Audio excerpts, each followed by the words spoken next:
नमस्कार बच्चों, अपनी पाठशाला में आपका स्वागत है। आज 7वीं कक्षा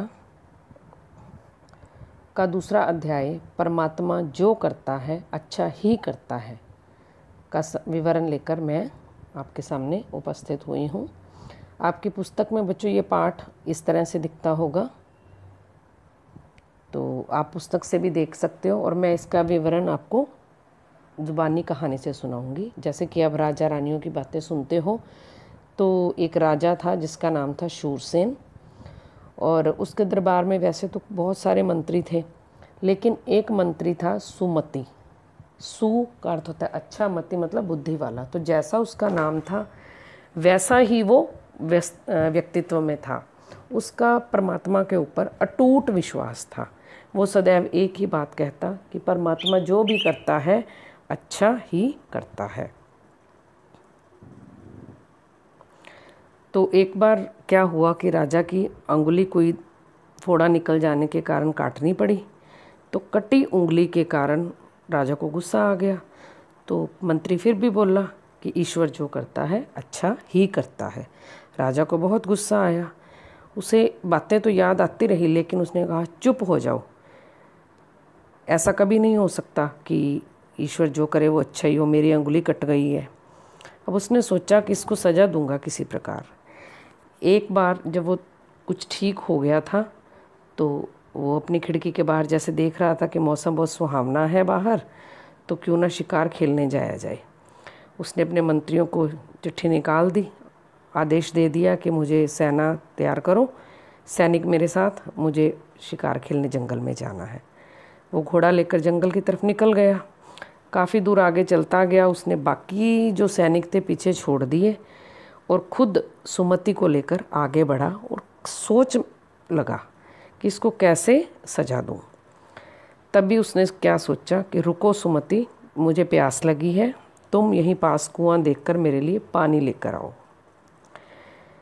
वो चल पड़ा, वो वहीं रुक गया। आगे इस प्रकार कुआं देखा। कुआं आप जानते हो ना, बहुत गहरा होता है जिसमें पानी।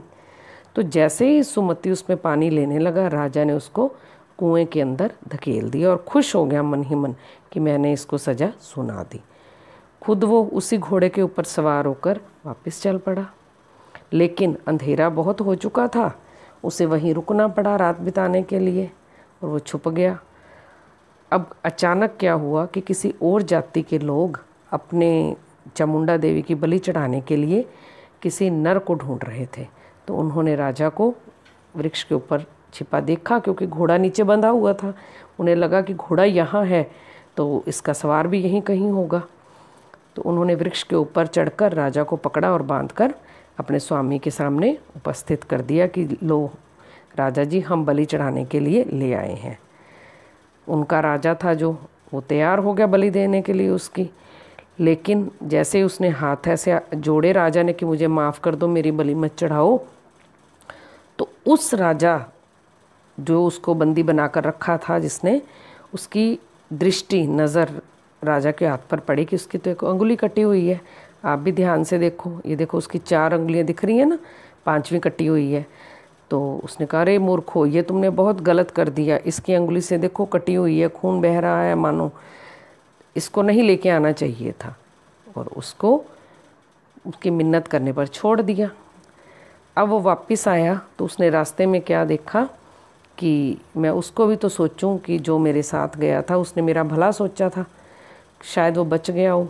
कुएं के पास जाकर देखा तो उसको आवाज़ दी सुमति को। सुमति बोला जी राजा जी बंधुवर, मैं जीवित हूँ लेकिन बहुत बुरी हालत में हूँ, अगर आपकी इच्छा है तो मुझे बचा लीजिए। राजा ने सैनिकों को ढूंढा, बुलाया और उसको वापस ले गया। अब उसने जाकर अपनी सभा बुलाई और सारी बात समझाई मंत्री की कि इसने बोला था ईश्वर जो करता है अच्छा ही करता है। आज अंगुली कटी होने के कारण मैं बच गया, नहीं तो मैं मर जाता, मेरी बलि चढ़ जाती। तो सुमति ने आगे से क्या कहा, राजा जी इसी कारण मैं भी बचा हूँ, अगर मुझे कुएं में धक्का ना देते तो वो आपकी बलि ना चढ़ाते, मेरी बलि चढ़ा देते। अब कुएं में धकेल दिया तो उन्होंने मुझे भी, मैं बच गया, आपने मुझे बचा लिया। तो इस प्रकार ईश्वर ने आपके लिए भी जो किया अच्छा किया, मेरे लिए भी जो किया अच्छा किया। तो बच्चों, कभी भी गुस्सा नहीं करना। ज़िंदगी में दुख आए सुख सब ईश्वर की देन है। परमात्मा दुख भी देता है तो उसमें भी हमारा ही कुछ अच्छा होने के आसार होते हैं, हमारा भला होता है। अतः किसी को डांटना गाली गलौज करना नहीं है। आशा करती हूँ कहानी आपको समझ आ गई होगी।